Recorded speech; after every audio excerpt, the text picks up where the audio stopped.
Okay, be honest. The very first time you ever handled an XML, did you actually know what it was? Hi, welcome to CatCat. I'm Kat, this is Pixel, and today we're decoding the mysterious XML. What it actually is, what's inside it, why it's so powerful, and why it sometimes completely falls apart. Okay, so to begin with, what's an XML? XML stands for Extensible Markup Language, and it's basically a text-based markup format used to store and exchange structured data. But here is the important word, extensible.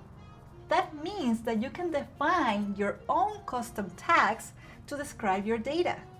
So it's flexible, adaptable, and not locked to one single structure.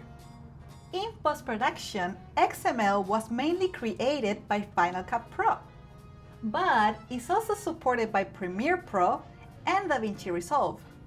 And unlike EDLs and ALEs, which are very restricted, XML is flexible and rich in metadata. If you want to check what EDLs are, please check this link and you'll be able to see the video. So XML is the data representation of your timeline. It doesn't contain media, it doesn't contain final video, it contains the instructions to recreate the timeline. So, moving to the next point, what does an XML actually contain? An XML can describe both your timeline and the clips inside it. But let's break that down a little bit.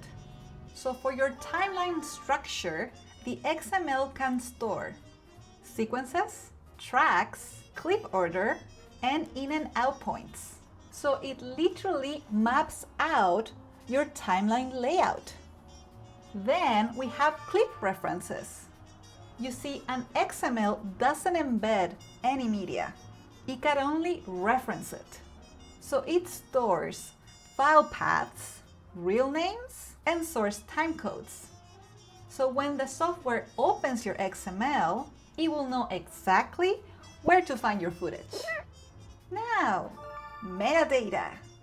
You see, this is where XML shines.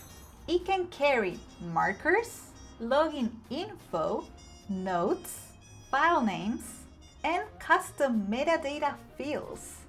So basically all that assistant editors work, it can travel with your edit. Then we have effects and transitions. XMLs can translate dissolves, opacity changes, speed effects, and simple motion. But complex effects, third-party plugins, multicams or nests, yeah, those not so much. They usually break. Whoops.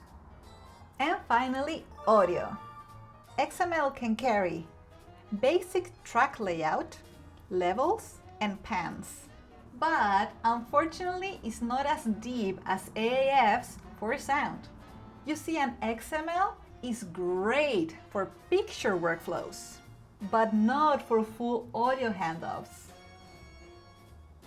Now, moving on to how we actually use them.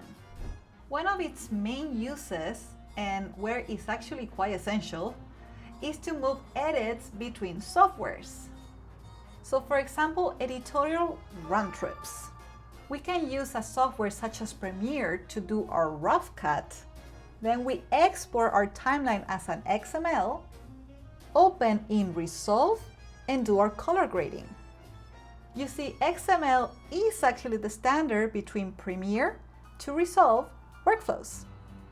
Another way to use them is for conform workflows.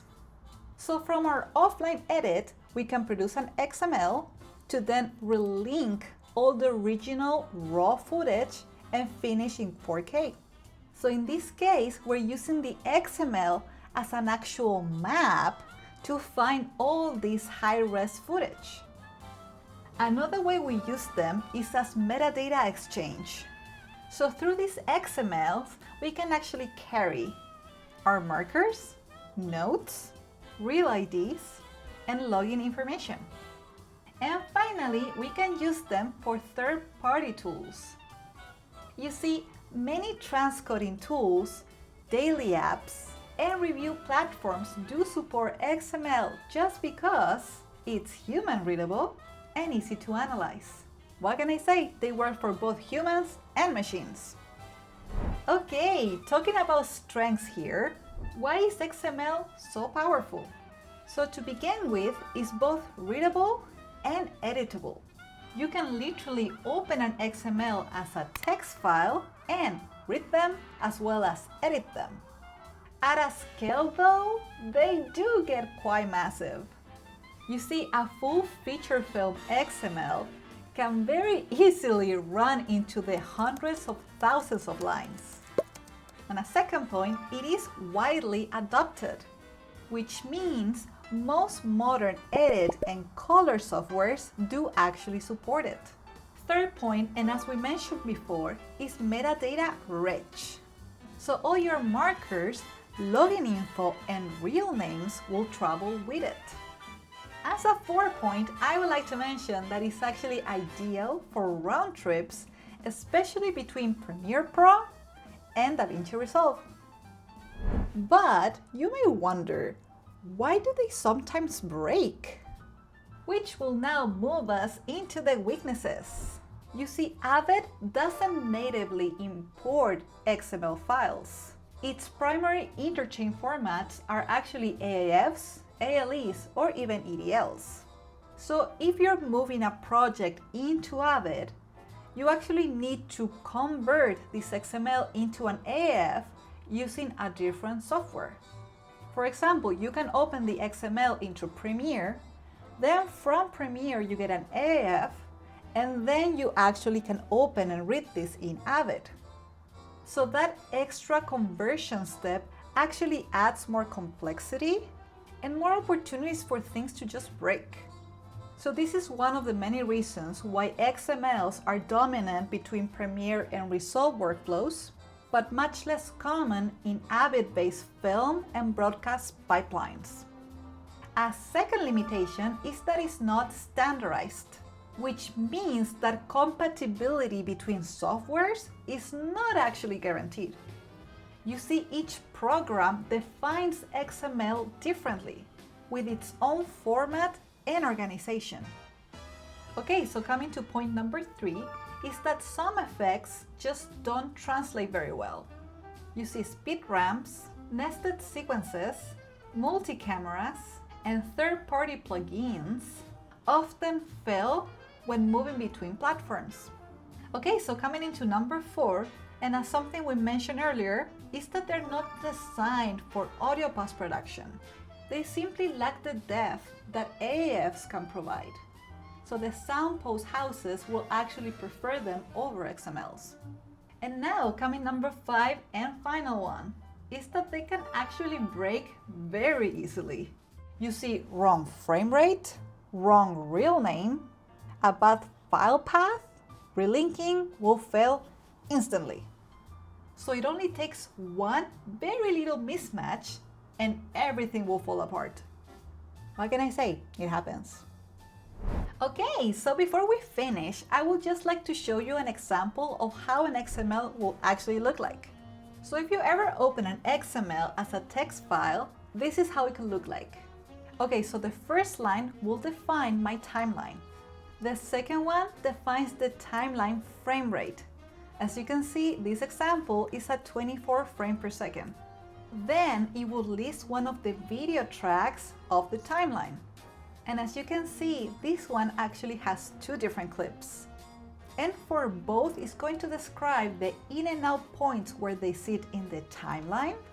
Then this in and out is going to show you which portion of the original clip was actually used. Then we have the file section, which will actually help us to then link this clip to the original footage. So underneath we will find the file path as well as the source clip starting point. And that's it. That's your edit. Translated into a structured instructions. Okay, So next time that you export an XML, you are not exporting media. You're exporting a blueprint, a structured, readable map of your edit.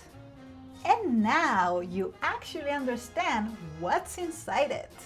If this helped you demystify XMLs, please drop a comment, like this video, subscribe, and let me know what other post-production topic we should decode next. And I'll see you next time. Ciao, ciao.